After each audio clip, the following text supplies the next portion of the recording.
Programa não indicado para menores de 10 anos.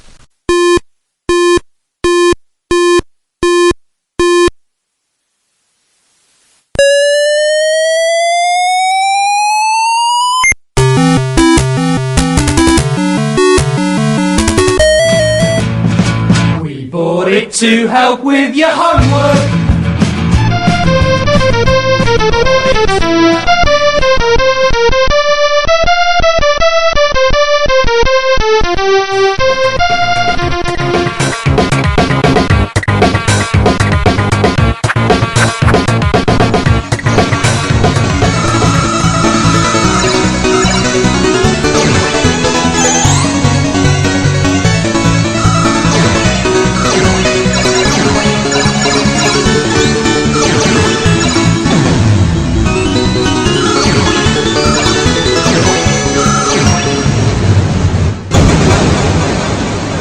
Retrocomputaria, porque velho é o seu PC.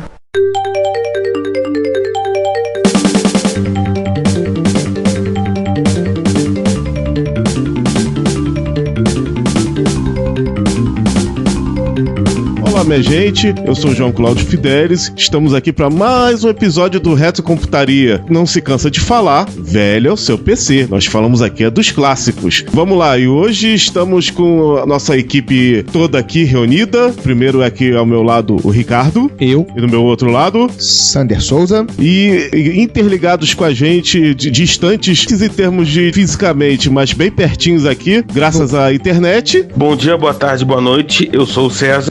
E aqui também remotamente, Giovanni falando. Vambora, gente, começando? Mas como cita o João, longe fisicamente, pertinho no coração de nós. Aê! Pertinho do Estúdio H, tá bom. Agora eu me senti numa rádio FM brega. Nossa. Vamos agora a sussurros do coração. Isso, vamos fazer uma tradução de alguma música. É, a tradução. Vamos pegar uma música do Metallica e vamos fazer a tradução igual do... Não, pegar aquela música do software livre do Stallman e vou traduzir, é o hino do software livre. Tá bom. Boa. Pega aquela música, na verdade, é um código fonte em C cantado. Traduz pra Basic. Vou traduzir pra Basic. Nada! Eu já vou compilar ele em código de máquina. Ô, gente, vamos continuar aí, ó. Gente, isso aqui não é uma rádio FM brega, isso aqui é um podcast de retrocomputaria. Não, porque brega é só em AM, FM é chique. Ei, vamos começar o último episódio do ano antes que o mundo acabe. Sim. Nosso último episódio do ano, episódio 29, nós vamos tratar sobre livros e revistas. A nossa ideia inicial era fazer um episódio sobre MSX Micro, porque a gente tem uma marca que todo ano tem que ter pelo menos um episódio onde a gente trata MSX como foco. Como esse ano nós falamos de um monte de coisa, não falamos de MSX, vamos fazer no último do ano. Inclusive porque, como vamos falar de livros e revistas, as outras publicações, apesar de terem até tido uma boa entrada no mercado, foram poucas. Nós tivemos poucas publicações sobre outras plataformas especificamente. Então, nossa ideia era falar de MSX Micro, que era a primeira revista brasileira a falar exclusivamente de MSX, só que a gente foi olhar, começamos a ver, bem, a gente pode falar um pouquinho, dar uma entrada a falar também sobre livros, e é isso que nós vamos tentar seguir hoje. Então a gente começa falando, esse episódio é o nosso primeiro episódio de uma série de um mundo editorial que orbitou os computadores, do qual tanto a gente fala, né? É o primeiro episódio no qual a gente vai tratar sobre revistas e livros, assim. Pra ser exato, a gente já meio que começou lá no episódio 23, quando entrevistamos o Renato De Giovanni e falamos sobre microsistemas com ele. Então esse é uma continuação. Nós voltaremos no futuro a falar, por exemplo, da revista CPU, que está sendo um pedido constante pelos nossos ouvintes. Alguns estão gritando e protestando na porta da sede. Na sede da Combo tem protestos e faixas. Alguns começando a jogar coquetéis Molotov, porque a gente não grava sobre a CPU MSX ainda. Não, nós vamos gravar. Calma. Sim, recebemos milhares e milhares de cartas pedindo. Se o mundo virar pra 2013, a gente promete que em 2013 ou 2014 ou 2015, alguma vez a gente vai gravar sobre a CPU. Sim, por isso torçam pro mundo não acabar. Até porque a gravação desse episódio vai ser uma gravação muito especial. A gente vai passar uns tempos aí meditando, né, essas coisas aí, né, se normalizando com o universo pra poder fazer esse episódio da CPU, porque sim, eu acho que no estado normal, enfim, não vai dar certo. O problema é que depois do episódio da CPU, provavelmente a gente vai ter muito tempo pra pensar sobre o que fazer no próximo episódio, porque a gente vai passar um período em Bangu 1 ou alguma coisa similar, né? Não. Calma, Sandra, mas essa é a nossa gravação sobre o episódio sobre a revista CPU. Será o único episódio que teremos o apoio da Força Nacional de Segurança.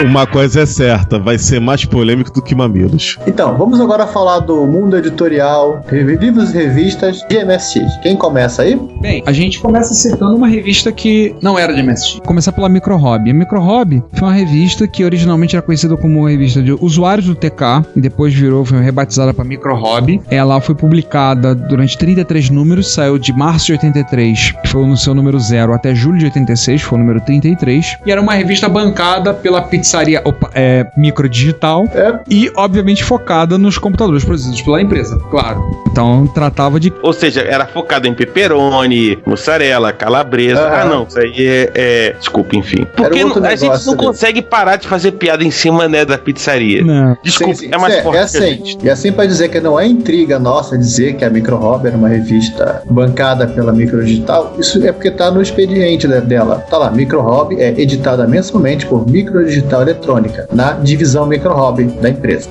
Não que isso seja uma coisa que só a Microdigital que tenha feito. Não. Já antecipando, a Prológica fez com a geração Prológica. Mas a Microdigital era a única que fazia pizza. A Prológica não fazia pizza. E a Micro Hobby vinha com 2 pizzas grandes. E isso era uma coisa assim comum pelo mundo afora. Empresas que bancavam revistas como uma maneira de estar em contato com os seus consumidores e fomentar a comunidade em torno dos computadores dela. Então não é nenhuma... Hoje, talvez pro olhar do pessoal mais novo seja uma coisa meio estranha, mas não é. É algo bem comum. E foi algo bem comum. Não, ainda é algo de certa forma, né? A gente não precisa voltar a um passado recente. Em 1999, a Conectiva bancou a revista do Linux. Sim. E ela foi publicada durante, acho que uns 4, 5 anos, se eu não me engano. A revista do Linux era bancada pela Conectiva. A ideia que ela fosse bimestral, deu tão certo que virou mensal e saíram acho que 30 ou 40 números da revista. Inclusive, um amigo nosso, o Rafael Higgs, ele começou trabalhando na revista do Linux e hoje em dia trabalha na PC World, passando por vários órgãos de comunicação. Então, Higgs, se estiver ouvindo, um abraço pra você, rapaz. E no final da revista do Linux, a revista deveria ser realmente chamada de revista do Higgs, né? Porque ele editava, layoutava, imprimia, corrigia, fazia matéria. Ele não dormia, 2/3 do mês ele não dormia. É mais ou menos por aí, dormia pros pacos. Então, assim, só um detalhe, não confundir a revista Micro Hobby brasileira com a edição da revista Micro Hobby espanhola, que aliás seria, por assim dizer, a MSX Micro do pessoal de Sinclair lá. É a revista seminal espanhola, ela foi publicada de 84 a 92, dos números 1 ao 217. 17 de 217 foi de janeiro de 92. E aí vem aquela grande pergunta que ninguém consegue responder. Todo mundo sempre fala da Micro Hobby brasileira como uma revista que copiava a revista espanhola, mas pelo que deu pra entender, justamente foi o contrário, porque a Micro Hobby brasileira a Micro Hobby dos garotos da pizza, né? É anterior à revista espanhola. E aí? Se você for olhar, uma começou a sair em novembro de 84 e a brasileira começou a sair em março de 83. Pois é, né? É 1 ano e meio de diferença, que é um tempo suficiente pra não ser cópia. Aliás, a Micro Hobby espanhola, ela começou com uma proposta de ser semanal, Micro Hobby semanal. Bem, mas a gente tem que citar uma coisa muito importante da Pizza Hobby, da Micro Hobby, que o primeiro editor dela é nada mais nada menos que o professor Perlug Piazzi. Sim, mas a gente não vai falar não vamos falar da Micro Hobby mais durante esse episódio, vamos deixar para um próximo, até porque temos assunto para tratar com ela e não por agora. E também o programa vai acabar terminando em pizza. O programa pode acabar antes do fim do mundo. Enfim, é aquela coisa, de repente vai que a gente resolve fazer um episódio específico de Microdigital e envolve a Micro Hobby e a gente teria que fazer realmente uma pizzaria. De repente ali na York, né, Ricardo? Nem que a York anda meio caidinha ultimamente, né? Caidaço assim, caidaço. Enfim, ou então um outro rodízio desses. Mas eu imagino que seja um troço assim bem bacana fazer um episódio sobre a Microdigital, né? Uma pizzaria rodízio e tal, aquela coisa.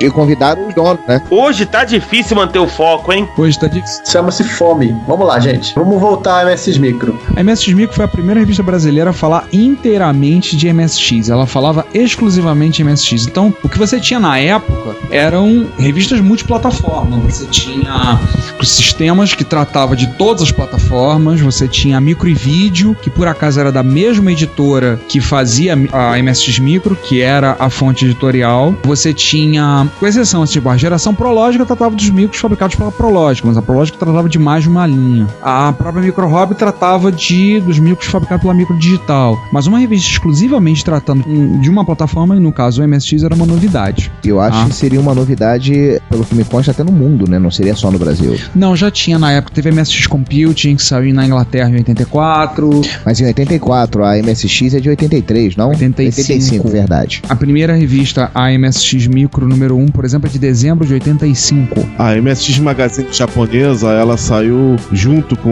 o Micro. Era uma revista bancada pela ASCII. Era essa que eu tava tentando lembrar da gente. Exatamente. Quando a gente começou a falar de fabricantes que bancam a própria revista. A MSX Fan, eu acho que é de 84 começou a sair. E ela não era, né? Era uma revista à parte. Mas a MSX Micro, a primeira edição dela é de dezembro de 1985. Trazia inclusive a sessão de notícias, de algumas coisas, algumas curiosidades. O rumor, por exemplo, que a IBM ia fabricar a MSX. Tinha um rumor para uma máquina para subir o PC Júnior. Algumas coisas, principalmente ela trazia muita informação da Inglaterra.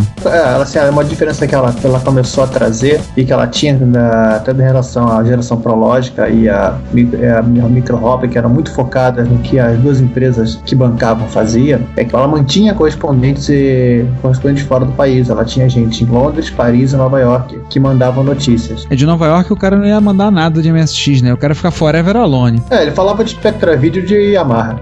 No máximo.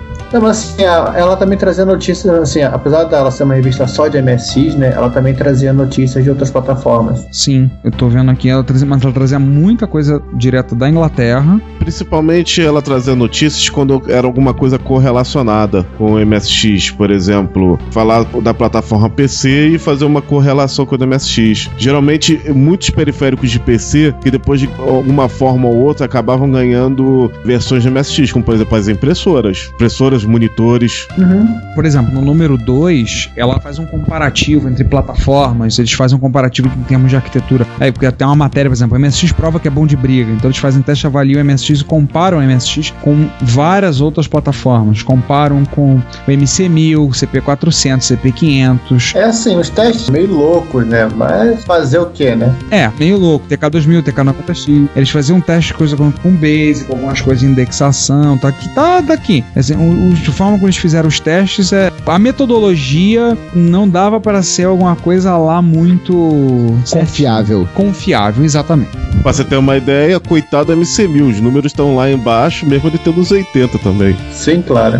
É uma revista que, sim, boa parte da revista era colorida, e ela vinha, como todas as revistas da época, vinham com listagem, traziam listagem de programas. Várias. Ela tinha um cursinho de Basic, então trazia já algumas coisas, teste, mostrando então várias coisas ilustradas. Inclusive, na revista número 2, página 37, tiver uma coisa que é raríssima, a tampinha do slot do Hotbit. A gente parem de encrencar com a tampa do slot do Hotbit. É culpa dos usuários que quebravam ela. Cara, eu pensava que isso era lenda. Existe a tampa? Mas eu tenho a tampa, junto com o Hotbit, é claro. Eu pensava que era lenda. O meu tem tampa e a tampa está em perfeito estado. Não é lenda, não. Tem gente que jogava fora. Conectava o drive, sei lá, o outro periférico ali e jogava fora. Não, é que o pessoal quebrava. O pessoal achava que era pra abrir, puxando pra baixo e quebrava os encaixes. Então, assim, era uma revista, ela foi editada até o número 14. A sede da fonte editorial era no Rio de Janeiro, na Avenida Passos. Era a sede deles aqui, e até o número 13. E dali pro 14, ela passou um longo tempo sem mandar nada, sem publicar nada. Daí ela começou a sair em São Paulo. Ela mudou a editora para São Paulo, a revista começou a ser publicada em São Paulo e foi publicada até o número 24, que foi o último número que saiu, que a gente calcula que deve ter sido lá para 1990. É assim, a referência que eu consegui achar na revista, de botar o primeiro quadrimestre de 90, porque o pedido de assinatura, na época, como vivíamos um período de hiperinflação, inflação, aqueles preços valiam até o dia 30 de abril de 1990. Então, assim, ela deve ter ficado aí no mercado perto de uns 5 anos. Eu lembro que ela passou esse período quando ela foi migrando. Se você for olhar as revistas, você vê ao longo de mais pra frente, lá pelos número 9, 10, 11, você começa a ver um decaimento na qualidade do material. Tanto que a número 13 é uma revista toda impressa no mesmo tipo de papel e... O couché? Não, já não. Não, o papel já... Já não era mais couché, não. Não é mais couché, não. Ele é mais áspero. Ah, não. Antes era o couché, depois era o... Não, se você for olhar, a revista não era toda impressa em couché. A parte dela era em couché, parte era no papel mais áspero. Acho que é... Esse é qual? Bright? Não sei.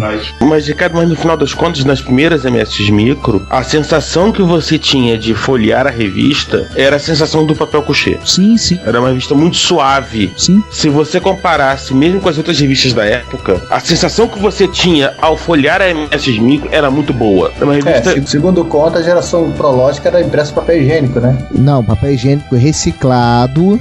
Ah, sim.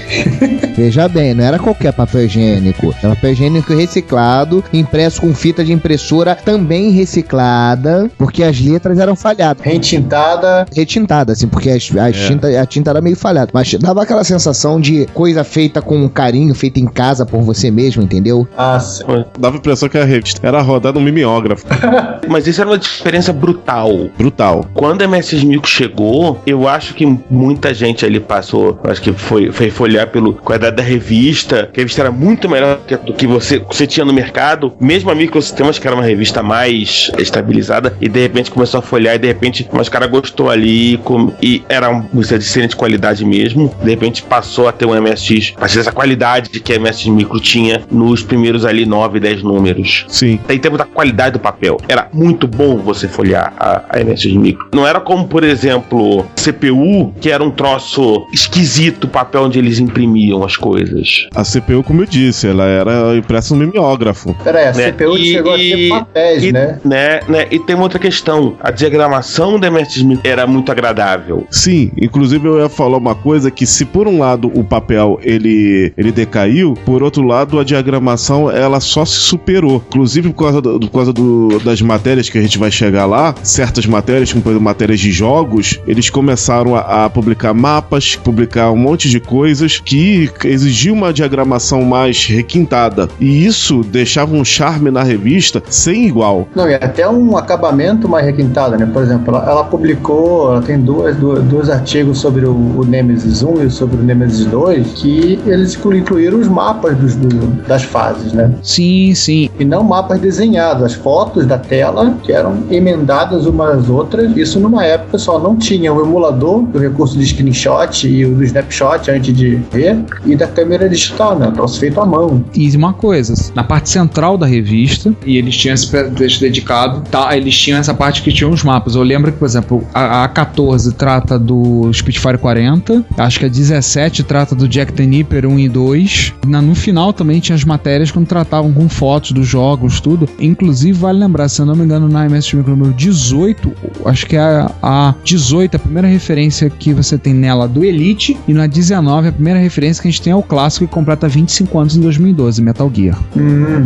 Aliás, já começando aí a se enveredar pelas matérias, podemos dizer que o MSX Micro foi uma das primeiras revistas a comentar extensivamente sobre o MSX2, que eles cunharam o termo 2.0. Sim, inclusive tem uma curiosidade neste artigo do MS2, que eles falam que o MSX fabricado no Brasil pela Sharp, Gradiente e Dynacon, sim, eles colocam essa referência do computador que nunca existiu.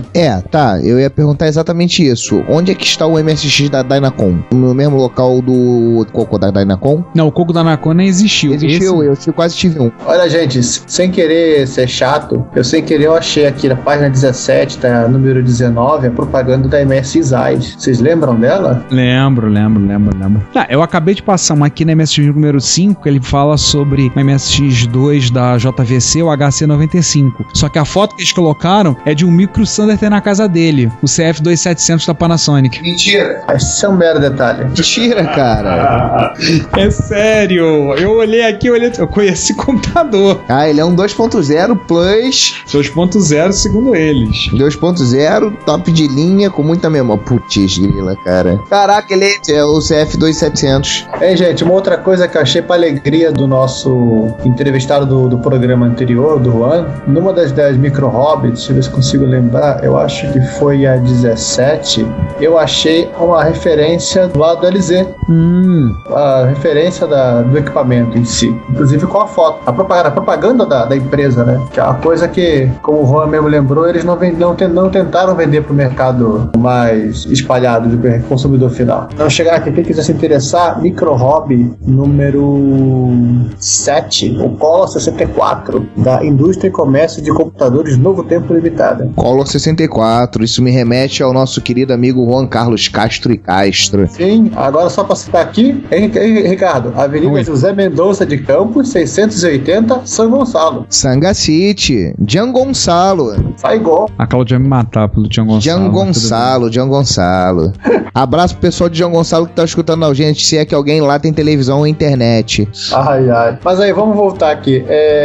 Trollagens essas são por conta do Sander, tá? Se vocês não gostarem, batam nele. Bata a perna no Sander. Mas primeiro vocês vão ter que andar muitos quilômetros pra conseguir me alcançar, né? Que São Gonçalo é longe pra dedéu. Tô dando uma olhada aqui em edições mais posteriores, já não aparecem o Correspondente de Nova York sumiu, e tem um colaborador da revista, da MSX Micro aqui no Rio, que é uma pessoa que a gente conhece, que é um MSXero que agora tá morando no Brasil, estado de Santa Catarina, né? Participou de alguns encontros aqui no Rio. Um abraço pro nosso amigo Uriel Agria, que colaborou durante uma época com a MSX Micro nesse período. Então, na sessão de colaborações, aparece o nome dele, como colaborador da revista. Olha. Eu também fui colaborador da revista, você não sabia disso, não? Eu colaborei com a compra dela. Tá bom. Cláudio, senta lá. Mas você não tá listado no expediente, seu fudeba. Ai, Ariadne. Mas assim, eles trouxeram também, isso já da mudança pra São Paulo, uma sessão de quebra-cabeças, que era um exercício de lógica. Isso tudo é culpa do Piazzi, né? Vamos ser honestos. Isso é herança da Micro Hobby, coisa que o Piazzi trouxe. Aliás, os artigos do Piazzi eram todos baseados nesse tipo de brincadeira. E, já que estamos falando de brincadeira, né? A musa, a Magali Suzana Ximenes. Que um bando de gente babava, né? Um bando de aborrecente babava pela Suzy.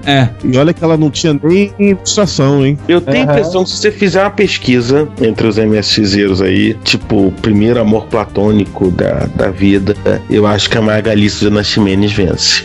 Sim, pois é. A minha dúvida é se ela vence direto ou se tem segundo turno, mas enfim, mas eu acho que ela vence.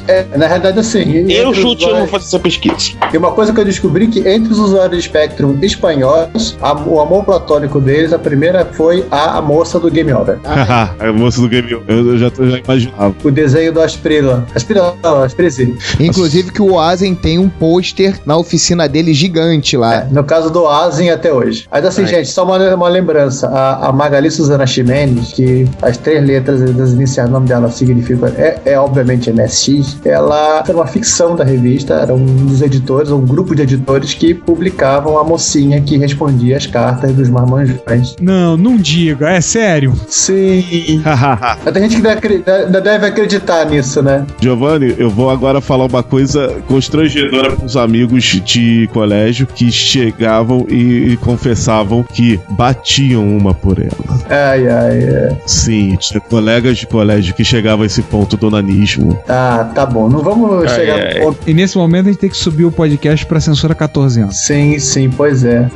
Deixa uma afetividade latente Ricardo, do pessoal em paz. Ricardo, sabe logo pra 18 porque é muito bizarro isso. Detalhe que a mulher não tinha nem foto. Ricardo, não só pra 18 não, corta, por favor. Sim, corta. Não, deixa porque, enfim, deixa, bom.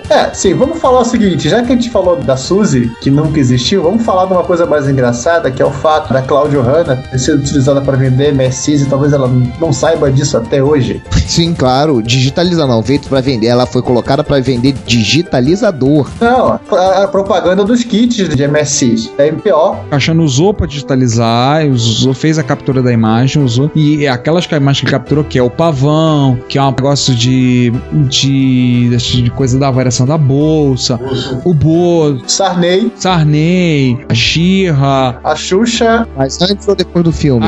Depois do filme, claro. E quem mais que foi também? E a Cláudia Hanna também foi. Vamos guardar esta história pra quando a gente falar com o Cachano, que ele vai contar com todo carinho, prazer e amor no coração sobre como ele fez isso, porque ele se amarra em contar essa história da digitalização. E ele vai contar isso em breve, a gente espera conseguir falar com o Fudeba Velho.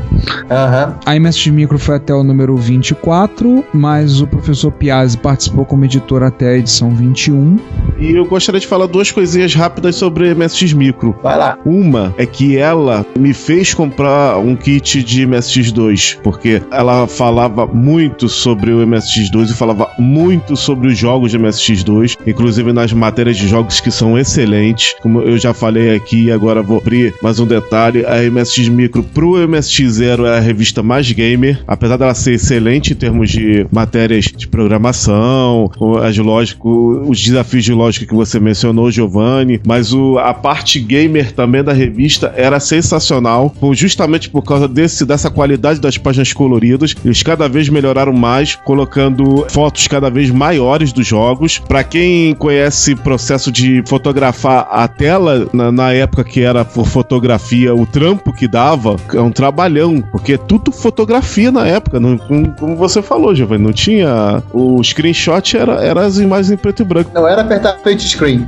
Era o máximo que tinha, mas as coloridas só na base da fotografia, e isso é um trabalho primoroso. Porque é assim, né, João? Eles aproveitavam o fato da revista ter cores para justamente focar em cima dos jogos. Os jogos de MSX2 eram muito mais coloridos, então eles gostavam de aproveitar e já jogar também essas telas. Sim, e ele tinha um top 10 dos jogos mais vendidos / jogados. Eu achava isso muito interessante. A barra de sucesso dos games mais vendidos durante o mês conforme os fabricantes de cópia. Sabe-se lá como que eles faziam esse critério aí, né? Mas tudo bem. Não, é os fabricantes de cópia, né? Exatamente.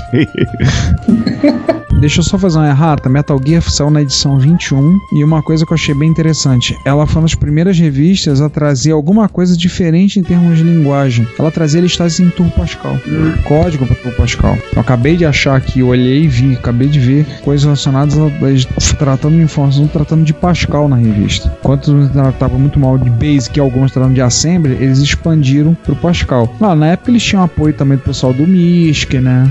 Já estavam com o pessoal do MISC, já estavam com uma presença maior. Mesmo com a queda, eles diminuíram a quantidade de páginas coloridas. Mesmo com essa queda, eles mantiveram a revista com uma diagramação, que a gente já comentou, uma diagramação que a gente vê que tem sentido, que são de livros. Como revista, hoje, olhando, a gente pode dizer claramente, certamente é a revista mais completa. Hoje, se você olhar pra cara da revista, ela tem uma cara atual. Sim. Aparenta ser uma revista da nossa década. Sim. Você na olha e vê uma revista que você vê assim... Atual, sim. Bem layoutada. É uma revista que não tá com... Assim, no final das contas, ela não está desatualizada. Não. Do ponto de vista de diagramação e forma de expor o conteúdo. Os anúncios não são poluídos, eles são bem colocados em locais corretos. É uma revista que envelheceu muito bem. E, na verdade, é um jornal de anúncios, né? Isso era uma coisa odiosa na época. O César falou muito bem. É uma revista que envelheceu muito bem. E, inclusive, encontramos um anúncio do seu antigo emprego, Sandra. E do seu antigo emprego, Giovanni. Pois é. E é aquela história, por que a gente envelheceu muito bem? Se você olhar, por exemplo, a Microsistemas, você nota claramente que a Microsistemas envelheceu em termos de diagramação, em termos de letra, a tipologia, como o Sandro observou, a colocação dos anúncios. Você sente que, particularmente as primeiras Microsistemas, se você nota claramente que é início dos anos 80, e você nota claramente que elas envelheceram, são vistas de 30 anos atrás. A MSX Micro não, a MSX Micro, ela tem uma qualidade, mesmo com toda a questão do papel e a mudança da fonte historial que foi para São Paulo, etc. É uma revista que ainda é extremamente agradável de ler. Por isso que eu falo que envelheceu muito bem. A MSX Micro, eu imagino, tem certos momentos é maçante ler a Microsistemas. Não. A CPU, ela é terrível de se ler. Até hoje. A da Prológica, a Micro Hobby, são revistas também muito ruins de se ler. A MSX Micro é boa de se ler. É uma revista que mesmo hoje, tipo, dá gosto de você pegar, particularmente as primeiras, que usavam papel couché, papel mais suave e tal. Revistas que ainda hoje você pega na mão pra ler e você tem um certo prazer de ter uma leitura.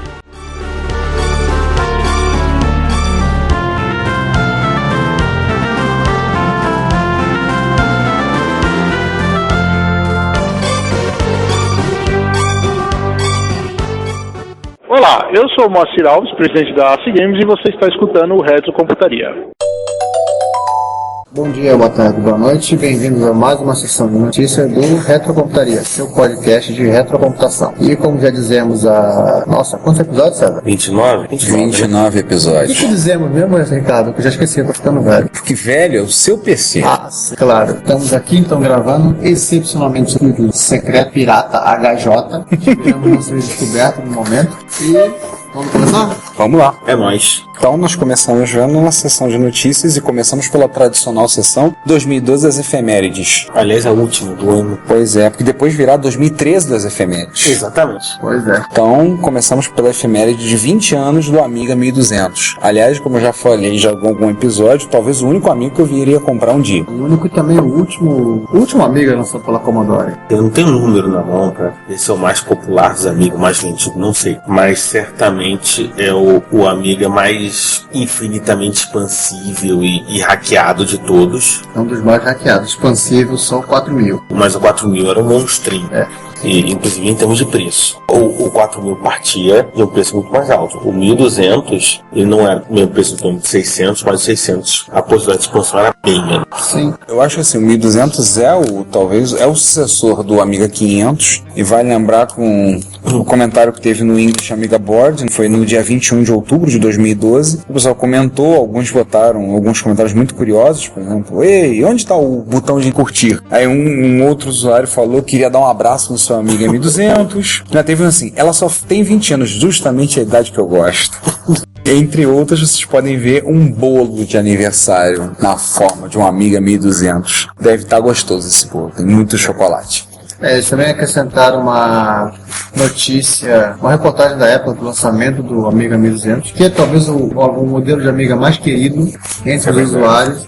Talvez o Amiga 1200 seja aquilo que, se você for no imaginário coletivo, as pessoas pensam em termos de Amiga. Pode não ter o poder do 4000, pode não ter talvez a imponência, que é 2000 ou muito mais, o preço, ou talvez o espalhamento. O charme do Amiga 1000, como diria o Ritmo, né? Que é o MX Project. Né? Mas é o que vem à cabeça quando você fala de Amiga. Sim, sim. Já que a gente falou de MX Project, falar de uma nota lá do pessoal da MX Project. Um abraço para eles todos, da MX Project. Neste momento estão muito longe de nós. Exatamente.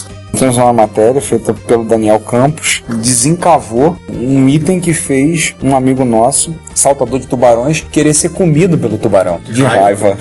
Pois é, gente. Como vocês ouviram no episódio 28, o Juan trabalhou na LZ, na empresa que fez o Color 64, que era um clone do TRS-80 Color Computer. Com direito à participação de pais de atrizes globais. Exatamente, né? Como chefe dele, né? Exatamente. E acontece que o Daniel conseguiu encontrar um Color 64 e adquiriu esse micro. Tem umas coisas muito interessantes. Talvez ele um dos mais parece com o Color original. É feito em São Gonçalo, para a alegria de alguns ouvintes nossos. Já feito no Tigre, na região dos Tigres Asiáticos, em Saigon, né? Lá em São Gonçalo. Tá, Truco, tudo bem. Não briga com a gente não, tá, Vitor Truco? Eu faço essa piada com a minha esposa, que também é conterrânea sua. Django Salem. Também é de Sanga City. E aí, tem a oportunidade de adquirir esse Color 64. Computador que até há pouco tempo a gente não sabia que existia. E, inclusive, assim, algumas pessoas deviam dizer até pro Juan que era a imaginação dele, lorota, que aquela máquina existia. É aquilo que a gente até já comentou no episódio 28. Eu acho que para a grande massa das pessoas, o único Color que esteve no Brasil foi o CP400. Olha, eu vou ser honesto. Para mim, até pouco tempo, só tinha o CP400. Sim. Tipo, eu tenho certeza que se eu não tivesse participando do podcast e por dentro das, e em todo, por dentro das comunidades que a gente tem que estar, eu acho que até hoje estaria acreditando que só teve o CP400. Codimex, o Color 64, ou da Dynacom foi em delírio coletivo. O único que realmente não existiu foi o TKS 800, mas ele foi feito para não existir. Vamos esperado, né? Acabou em pizza. Com isso, a gente já marcou aquela piada. Pois é, marcamos um ponto. Falta o 1541. Mas a gente vai conseguir chegar no 1541. Vocês não estão vendo, mas a gente tem o placar das piadas que a gente faz no episódio e na sessão de notícias e na sessão de e-mail. A gente tem um placar. Não somos tão modernos, não. É um quadro negro mesmo, daquele jardim da infância com ABCD que a gente fica rabiscando aqui. Você tem que lembrar que isso é cláusula contratual, né? É. Piada com 1541, piada com a pizzaria da Microdigital e as piadas internas, né? As piadas internas são internas, mas enfim, também tá no nosso placar. Sim, não podemos falar das pessoas que moram em suítes. Não, um dia a gente vai tirar... Não podemos falar das pessoas que moram em closet. Vamos fazer mais uma promessa. Um dia a gente vai tirar uma foto desse quadro negro pra provar que ele existe, que não é zoação nossa. Valendo um 1541. Quem conseguir arrumar uma foto ganha o 15. Tem o quadro negro e o 1541 junto. Vamos voltar, porque isso aqui tá vendo radiofobia, quando essa coisa fica feia. Abraço, Léo Lopes. A gente prometeu não copiar podcast, né? Pois Exatamente. Eu acho que vale a pena pro interessado em e até pro interessado em saber como é por dentro um computador de uma fábrica menor. E tem até um bônus, né? Tem drive do CP400, tem uns bônus bacanas. Sim, que já é uma realidade em si. Muitas fotos, vídeo. Até porque eu acho que se não tiver pelo menos, sei lá, um dia eu vou perguntar pro Daniel se eles têm alguma cláusula contratual de pelo menos 20 fotos por post. Sim. Essa é a escola Mauro Xavier de reviews. Enfim. Nesse post tem a foto do Smiggle. Por que o Smiggle? Tem a foto do Juan abraçado, o LZ, falando My Precious. Não Ele tem. tá inclusive meio verde nessa foto. Já um spoiler pro nosso ouvinte. Não tem. Então pode ir tranquilo no link. Vocês não vão tomar esse choque. No link. Com certeza. Enfim, porque a coisa tá ficando feia já. Dando sequência na sessão de notícias, vamos ao nosso case modern favorito, Ben Hack. O que o Ben Hack fez dessa vez, hein? Olha lá, César, o que ele aprontou? O Ben Hack não tinha o que fazer. Quer dizer, ele sempre tem, né? E aí ele resolveu montar um Basic Pocket Computer com direito a um BASICzinho para controlar servos e coisinhas do gênero. É um single link YouTube vídeo, portanto você abra uma aba em separado, deixa carregando o vídeo e assiste depois que ouvir a gente. Mas enfim, é Ben Hack e tá de qualquer jeito, porque o Ben Hack é um cara que tem as manhas de fazer as coisas. Enfim, a gente já falou Ben Hack quando ele construiu, por exemplo, um BBC micro em madeira para colocar o Raspberry Pi. Não, mas assim, vídeo com Ben Hack é sempre diversão. Sim, sempre diversão. E aliás, só lembrando que ele tem um programa na Revision Tree, que é o Ben Hack Show, que bem você original, pode ver no bem YouTube. Original, o nome do show dele, Ben Hack Show. E um dos últimos, por exemplo, ele fez um sistema para evitar o pessoal mandar texto quando está dirigindo, que você plugava, o carro só ligava se plugasse o telefone no dock, e aí você não conseguia usar o telefone para mandar texto. E se o cara tiver 2 telefones? Se o cara tiver 2 telefones, se ferrou. Mas eu assim, acho que vale a pena, bem bacana como sempre, e ele tem esse cuidado de explicar as coisas. Óbvio, não dá para explicar muito porque são 15 minutos de vídeo. Sim. Mas é bem bacana e a gente dá volta essa questão de Pocket Computer lá na frente. Pocket Mini Computer. Cosmac VIP. E o que é o Cosmac VIP? O Cosmac VIP foi um single board computer para utilização educacional lançado pela RCA. A inventora do conector RCA. Em 1977. Custava $300. $300, entenda-se, basicamente um pouco menos de um quarto do preço do Apple II na mesma época. Era um kit, sempre lembrando, e já vinha com suporte a uma linguagem de programação chamada Chip 8. E com isso você podia programar seu próprio jogo. O Cosmac vinha com um tecladinho de hexadecimal. Não, aqueles tecladinhos hexadecimais. Tecladinho de 0 a F. Isso. O tio não tinha o que fazer. Jeff. E resolveu, vou fazer um clone usando o Pocket Mini Computer. Nós já comentamos do Pocket Mini Computer, só relembrando, é uma placa da Propeller Power. Baseado no Parallax Propeller, que é um microprocessador. A ideia era fazerem uma plataforma para se desenvolver jogos, mas acabou o pessoal descobrindo que dá para fazer muitas outras coisas. E ele já vem com Basic e com 32K de memória. E é uma plataforma que está ganhando muita popularidade justamente por ser uma plataforma fácil de operar. Ela já vem praticamente pronta, você só precisa soldar um pouquinho. E quando ela já vem com Basic, você não precisa fazer muito esforço para começar a trabalhar nela. Ou se você quiser, você parte direto para Assembler ou parte para o C para você fazer seus projetos. Eu mesmo andei vendo o preço da placa, da caixinha. E não é caro não. Não é caro. Que $50, olha isso. Com a caixa, com um casezinho até simpático. E aí tá link, obviamente, Hackaday. Nossos amigos do Hackaday. Aliás, continuamos na campanha. Quem vai fazer o primeiro microcomputador do Brasil conectar no reto.hackaday.com? Por favor, manda imagens ou imagens. Imagens e vídeos. Como assim do Brasil? Já mandei a foto lá. Você já conectou com o seu MSX lá? O meu Apple IIc Plus. Já conectou com o MC1000? MC1000 é mais difícil. Você teria que fazer a porta serial primeiro. Tá esperando o quê? Começar o curso de eletrônica. Ah, tá. Enfim. Ah, tá. Isso não é desculpa. Continuando, vamos para qual notícia agora? Então, falando em projeto de máquina, tem o Kickstarter do single do P112, o Single Board Computer Kit. Esse eu tô chateado, porque eu perdi esse Kickstarter, eu queria participar. Mas o cara conseguiu. O P112 é um single board computer usando um Z180. Uau. Que pode rodar CPM, DOS Plus ou ZS-DOS, que é um sistema, não lembro se é código aberto, mas tem uma espécie de sucessor do DOS Plus. O Kickstarter era de $8.000 para... Ele pediu $8.000, ele conseguiu $8.116. Ele conseguiu $8.000 e uma grana para comprar uma pizza. E algumas pizzas, né? $116. 49 pessoas participaram.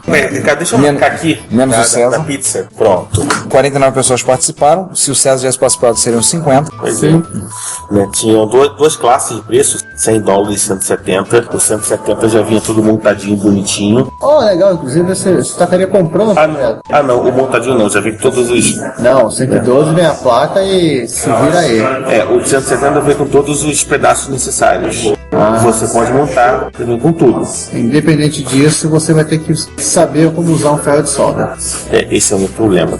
Mas você não... Ferros de solda me detestam. Pensa bem, se a alegria, maior esperança de você. Esse projeto do Kickstarter, a intenção era financiar, fazer placas e componentes para 150 kits. O número mágico é 72. Eu preciso de 72 pessoas para botar dinheiro para fazer isso andar. Se mais de 150 quiser kit, ótimo, farei mais. Eu tive para fazer 150. Então provavelmente ele vai anunciar e vai vender outras placas. Não somente esses 49 que participaram. Tiozinho, acho que o Michael Legal, tem tempos atrás, de vez em quando ele lançou promoções de placa de Apple. Ele lançou uma vez uma promoção para quem sabe soldar. Ele monta o projeto, ele solda, entrega, vê se é o kit, ele fez uma promoção para quem sabe soldar, para quem não sabe soldar. O preço de quem para quem sabe soldar, ou seja, só os componentes, eu soldo e te mando. Ele montou várias plaquinhas assim. Interessante. Vamos falar do Kickstarter que eu participei agora? Vambora.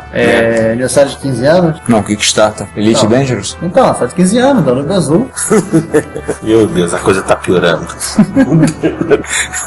Cara, você tá participando e tem vários que tem que participar. Aliás, eu tenho que tomar vergonha na cara e participar desse. Um belo dia, 7 de novembro, começaram a aparecer mensagens misteriosas no Facebook da Frontier Developments. Algo vai acontecer.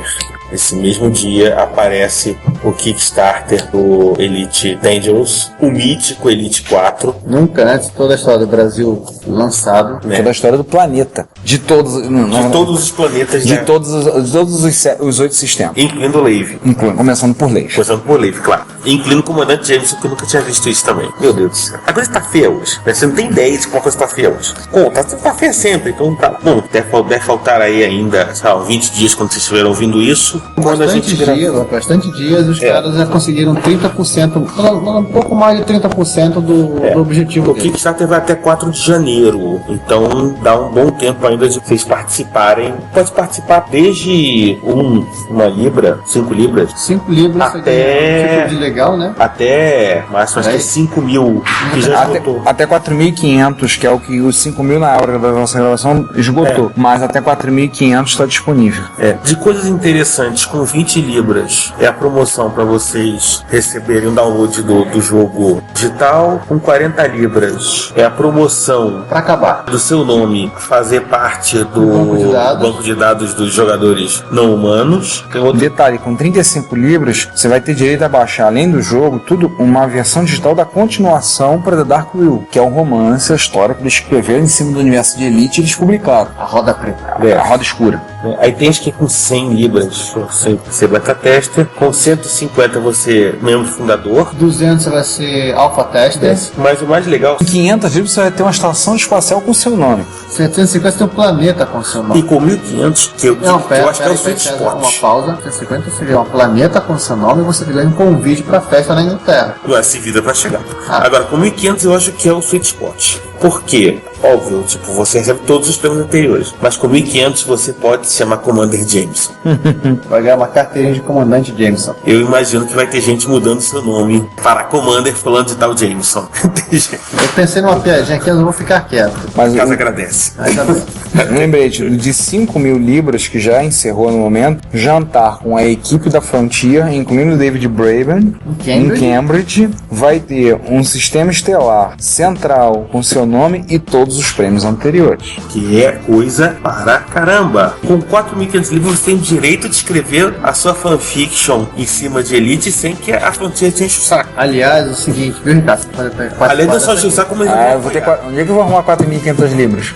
Minha fanfic tá parada. Aliás, um comentário. O prêmio de 5 mil libras e o jantar e tudo mais. Já esgotou? Tá esgotado. Até o momento, nessa gravação, tem 11.166 participantes e eles já levantaram algo em torno de 35%. Eu irei bater o ponto lá e colaborar muito em breve. O César já colaborou, outros que vocês já contribuíram, porque afinal das contas, eu quero ver Elite 4 rodando na minha máquina. Eu acredito em David Braben. Eu acredito em David Braben também. Eu participando do Kickstarter do Westland, a continuação, Westland 2, a continuação do jogo de Apple. O interessante assim, só para contar para vocês que vão participar, você recebem informativos regulares sobre o andamento do projeto. Inclusive, você recebe documentação bem legal sobre premissa de projeto. Vale, inclusive, para você aprender a fazer certas coisas. É até interessante para quem quiser depois propor um projeto no Kickstarter. Aliás, até hoje, eu participei do Kickstarter do Ouya. O Kickstarter já encerrou e até hoje eles mandam updates pra gente. Tudo Bacana. bem. Só lembrando, aliás,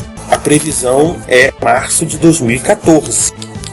Ou seja, você contribui em 2013 para receber o jogo em março de 2014. A ideia é que esses 2 milhões de dólares, que é 1.250.000 libras, eles levantem para fazer o jogo nesse ano, quase ano e meio, um ano e 3 meses que eles vão ter. E, enfim, o Level Kickstarter vale a pena, vocês têm que participar, etc, etc, etc, etc, e etc. E já que a gente falou em Elite, vamos continuar falando de Elite. Já que Elite é um assunto recorrente, Raspberry Pi roda RISC-OS, agora ele pode rodar Elite. Não basta ter RISC-OS, tem que ter Elite. Claro. Então, Raspberry Pi. Para cumprir o seu destino manifesto. Sim. O Raspberry Pi, que é hoje em dia está trazendo toda uma nova cena de, o Mário Xavier chama de retrocomputação moderna, né? Teve um port recente do RISC-OS para ele, então inclusive quem viu na Retro Rio, o César levou o Raspberry dele uma com versão bem crua. A versão oficial até postou no Plus, saiu em novembro e tá bem melhor, bem mais apresentável, bonitinho, tem um desktop bonitinho, etc, etc, etc. Tem um loader bonitinho, essa coisa toda. E sim, já fizeram um emulador do Acorn Archimedes e já tá rodando Elite. Já dá pra tu pegar a tua Cobra MK3 e sair caçando o Wolf MK2 por aí. Ou fugindo delas, né, que é mais provável. Já... Fugindo daqueles mais chatinhos que sempre aparecem quando quebra o hyperdrive. Targode maldito, Targode maldito. Tá demais isso, é maneirar. Vamos maneirar. Qual mais que a gente vai? Próxima notícia. A gente já falou do Contic algumas vezes e, enfim, os problemas do Contic era que o desenvolvimento do Contic era complicado, era muito fechado, você não sabia como é que a coisa andava, etc, etc, etc. Você tinha acesso ao código-fonte, você podia até compilar uma classe de script no site deles, uma versão para tua máquina, mas não tinha muita outra informação de como é que rolava o desenvolvimento, porque era bem fechado. Embora fosse open source. O código estar aberto não quer dizer que o desenvolvimento esteja aberto.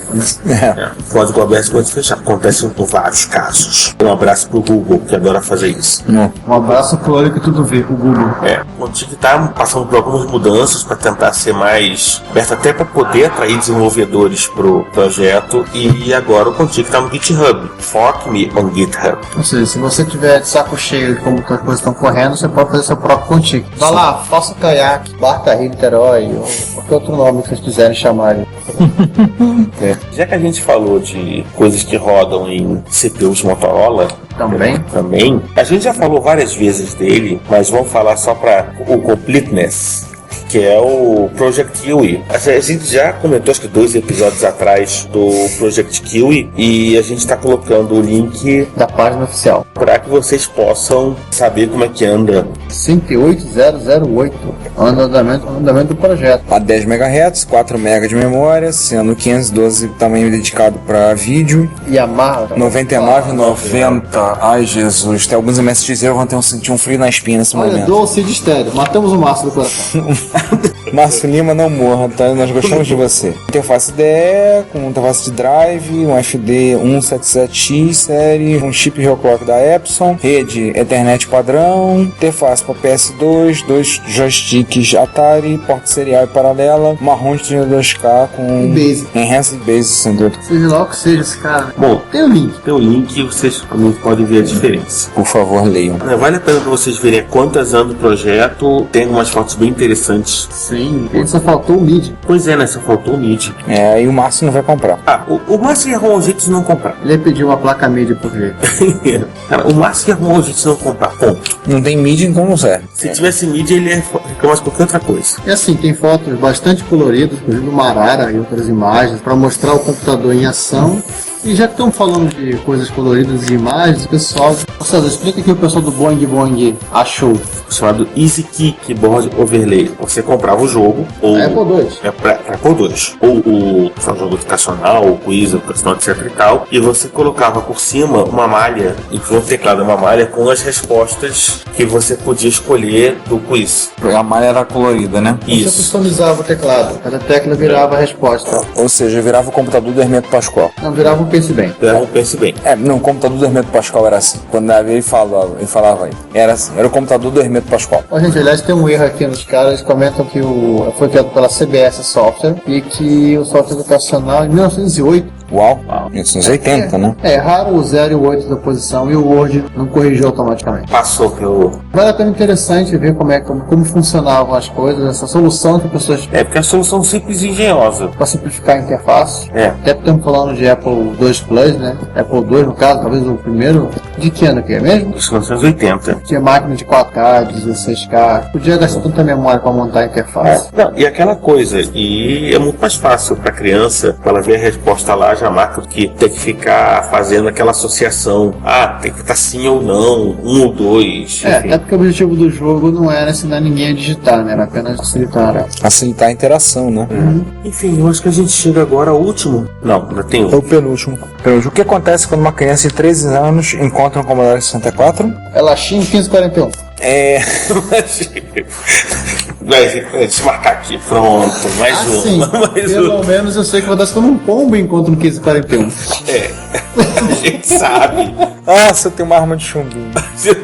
Tem um rapo voador no chão. Pra quem não sabe, é que nós aqui no encontro de Jaú, eu estava com 1541 na mão, infelizmente, mas não é culpa minha. E eu fui alvejado pela bazuca anal de um pombo, como diria os Mamonas Assassinos. E respingou no 1541. Sim, a culpa do 1541 é de quem vocês estão pensando. Claro que foi um bombardeio, não foi uma bazuca. Então, enfim, além disso, xingar 1541, a criança vira programadora. Legal, hein? É um negócio bem bacana. Aí ele conta, o programa que ele fez, emulando a interface do Windows 95. É muito legal. Vale a pena perder uns 10, 15 minutos. Perder não, né? Investir. Separar uns 10, 15 minutos pra vocês lerem. O tempo que você perde aprendendo não é desperdiçado. Exatamente. É muito legal, né? Windows 1.0 105. 105? FM 105. Pô, bem legal a ideia aqui. Parece like. Pronto, se tinha uma criança de 10 anos, né? Tô dizendo, a coisa tá só piora. Vamos terminar então com um tio chamado Paul Allen. Quem? Paul Allen. O sócio minoritário da Microsoft. O dono do Portland Trail Blazers.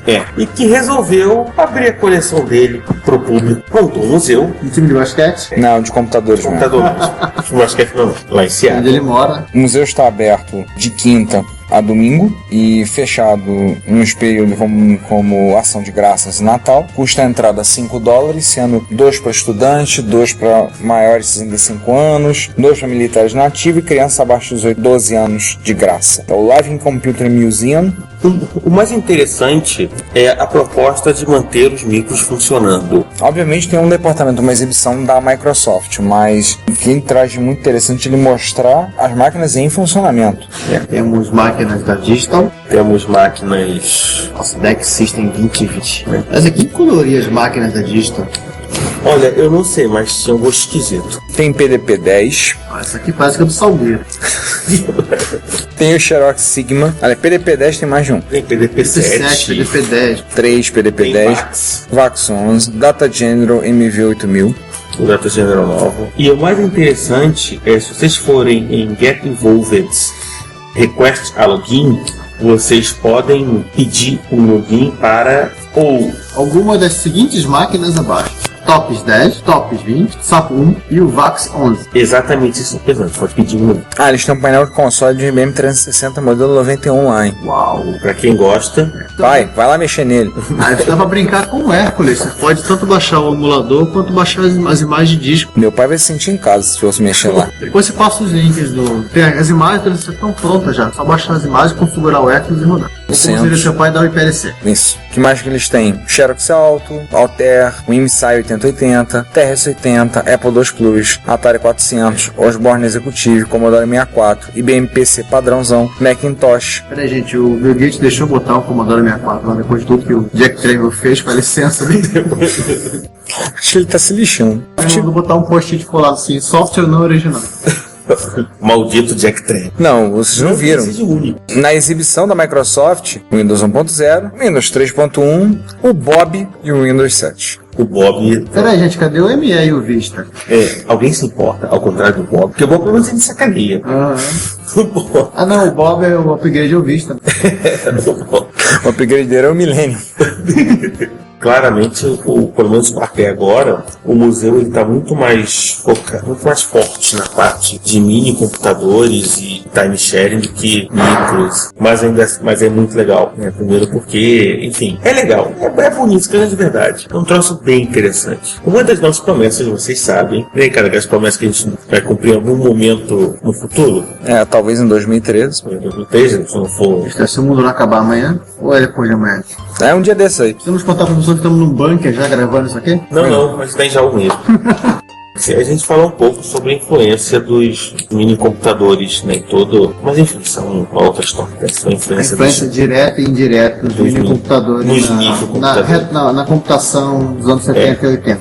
Exatamente. Não, bonitinho. Acabamos com as notícias? Acabou. Então tá, jóia. Espero que vocês estejam se divertindo nesse episódio. Nós estamos falando sobre MSX Micro. Teremos mais informações agora pro final. Esse é o último episódio do ano, última sessão de notícias do ano. Portanto, não teremos mais 2012 das efemérides. Sim, feliz Armagedon para todos. Teremos 2013 das efemérides, se sobrevivermos a 21 de dezembro. Detalhe, sobreviver 20 de dezembro não inclui 25 de março, tá?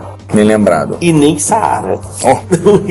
Ou qualquer shopping de sua preferência. Exatamente. Então, nós estamos por aqui. Nós vamos voltar. As sessões de notícias voltam só em fevereiro, porque afinal de contas nós merecemos férias. Vocês vão passar pelo menos mais 5 semanas em breve ouvindo besteira, cortes e asneiras falando. Não significa que o Plus não esteja sendo atualizado. O vapor. Em janeiro a gente deverá ter um período também de férias do Plus. É nosso pensamento, ter um pequeno período de férias. Mas nós vamos estar aí ainda mantendo atualizado com notícias e esperamos que vocês continuem nos ouvindo, continuem curtindo o podcast, comentando. Comenta, gente, pomba. Pouca gente só comenta. A gente xinga, então vamos ser obrigados a botar áudio bomba de novo. A gente vai começar a fazer que nem o Jabu Rio, né? Fazer ameaças. Se não tiver 10 comentários, não sai, não bota o podcast no ar. Eu segui meu quase primo, Mike. Então é isso, gente. Mais um comentário, alguma coisa? Podemos só dizer que nesta gravação tivemos plateia. Pois é, temos convidado especial. Gente acompanhando essa baboseira toda ao vivo. Espero que ele continue ouvindo a gente. Depois disso tudo. Eu também espero. Espero que não tenham perdido o ouvinte, né? Na verdade, estou assustado que ele não saiu correndo até agora. É porque nós estamos na frente da porta. Também tem essa. Ai, gente. Enfim, tchau. Então, gente, até mais daqui a 15 dias. Ou uma outra vida. Então, gente, até daqui a 15 dias com a sessão de e-mails do episódio 29. Até lá, até mais. Tchau. Se você quer comunicar-se conosco, elogiando, apresentando sugestões, ajudando nas erratas, fazendo críticas construtivas ou mesmo dando um depoimento, não hesite, faça. Você pode enviar um e-mail para retrocomputaria@gmail.com, uma mensagem pelo Twitter para o nosso usuário, Retrocomputaria, ou comentar nos posts desse episódio, que estão em retrocomputaria.blogspot.com ou em www.dimensãonerd.com. Se você quiser, pode também enviar um comentário de voz que iremos publicar no nosso podcast. Lembre-se, o seu comentário é o nosso salário. Obrigado e até o próximo podcast. Você ouve esse programa na Combo Podcast.